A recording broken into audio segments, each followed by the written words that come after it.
Aloha, my friends.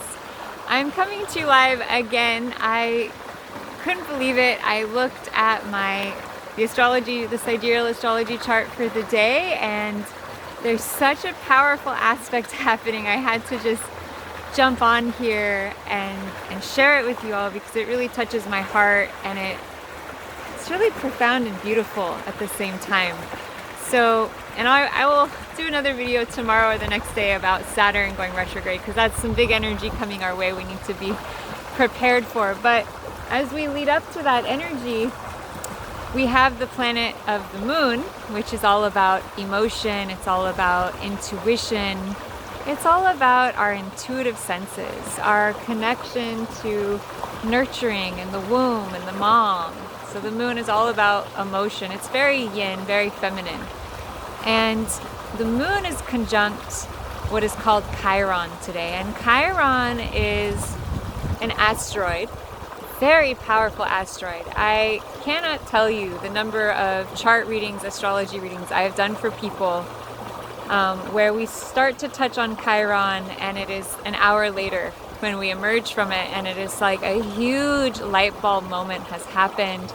This tremendous amount of light has been shed on this person's life, awakenings, awarenesses.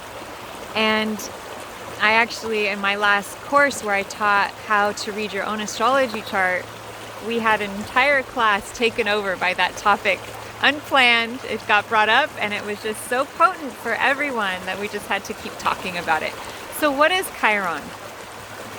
Astrologically, Chiron is known as the wounded healer, and this relates to a mythological story from Greece about Chiron. And Chiron was a centaur, and he was the most learned, brilliant healer and teacher of all of the centaurs, with this brilliant mind, lots of wisdom, and he became the teacher and guide and trainer for many of the heroes that we hear about in Greek mythology.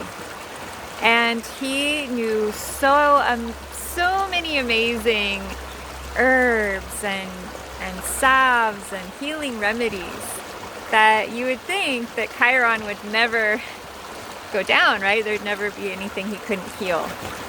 However, alas, he was wounded and he could not heal the wound. There was a poison in it, it was unhealable. And so he eventually decided to stop suffering and sacrificed his immortality to save Prometheus, who had been placed into this horrible situation from the god Zeus. It's a very complicated story, but the moral of it is that Chiron ends up with this wound, this very deep trauma, and he can't heal it, and eventually he gives his life up to the stars to help save one of his friends, Prometheus, from his own suffering that he was going through. So very noble act, very noble. And Chiron really speaks to the place within us that is the most wounded, the deepest wound. And from my own experience, this wound is usually originated either from our own childhood, something happened in terms of the love we did or didn't receive, or it is from a past life. And so for me as a healer and guide, I often look to the Chiron, what sign and what house is it, to determine and discern what is my client's deepest wound or challenge. And it's usually this deeper wound that will keep coming up over and over and over again until we start to heal the root of it, until we get to the core of it. And so today, Chiron, the deepest wound, the wounded healer, is in Pisces, the sign of water, the sign of emotion, the sign of intuition. The sun just came through the trees there, and it was so beautiful. I could share that with you. So Pisces is emotion, it's inspiration, just like how I saw the sun coming through the trees. Pisces is that sort of spiritual, holy energy of the divine. It is a connection to something bigger, to the oneness, to the infinite source. And that's why water is so incredible, because water flows, right? And we have this creek here and the water from the creek flows to join the river, and there's some ducks. The river will flow to the ocean.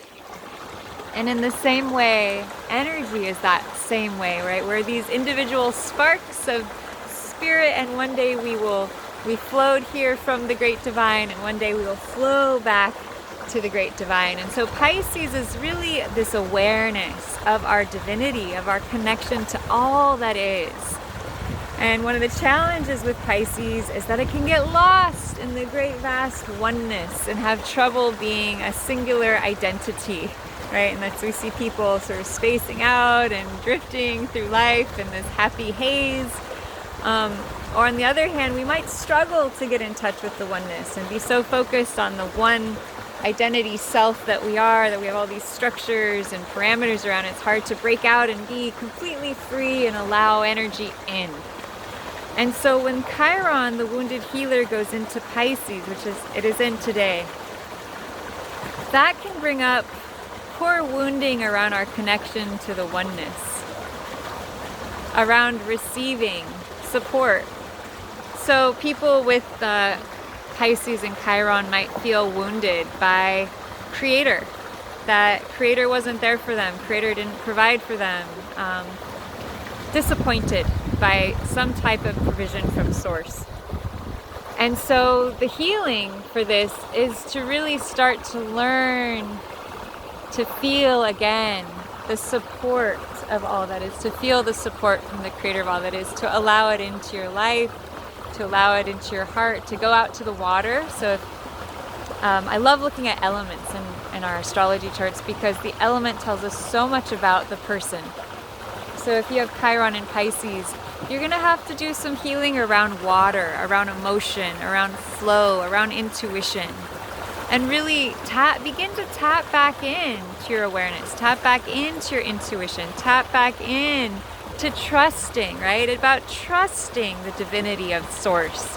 That you can trust Creator, that you can trust this life, that you can trust the oneness to provide for you, to be there for you, to give to you.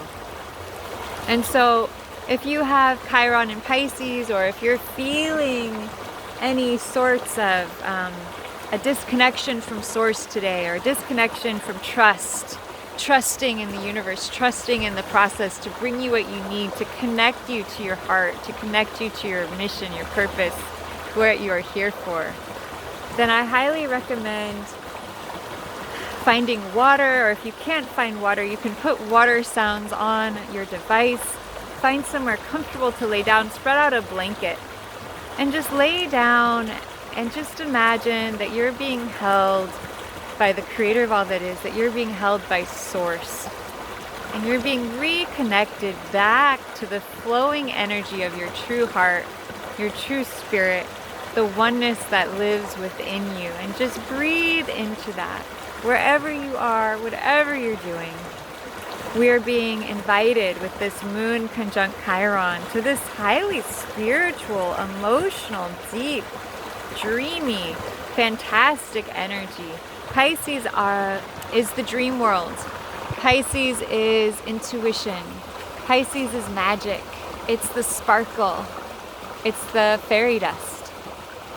It is the flow of our imagination, our ability to dream and pull things forward into creation.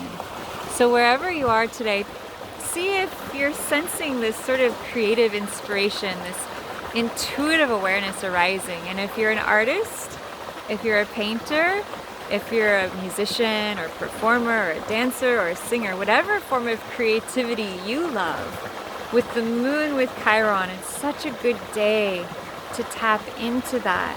And if you have wounding around your creative expression, your art, your music, this is such a good day to paint, to draw, to sing, to dance, to finally give yourself permission to jump back into the flow of life, to get in touch with the current, to flow with the oneness of all that is. And it's just such a powerful aspect that I really wanted to get on here, jump on here, and just encourage you to listen to the inspiration, listen to it. Sometimes it's quiet. We have to quiet down. We have to listen.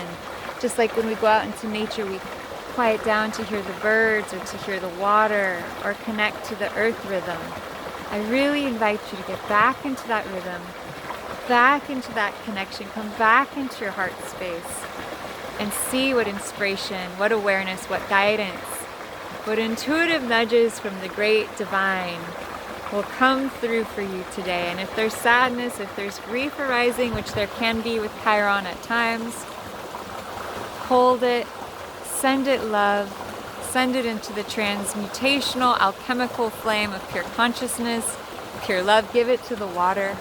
Let it be washed, let it be cleansed, let it be purified from your body, your heart, and your being. And please remember that you are so divinely loved. You are so cared for. You are so infinitely important to this divine web of creation. Every single strand, every particle makes up this beautiful whole that we are all so blessed to be within. So I send you all so much love from my heart. So grateful for all of you for joining me on this journey of learning. So much love. Aloha.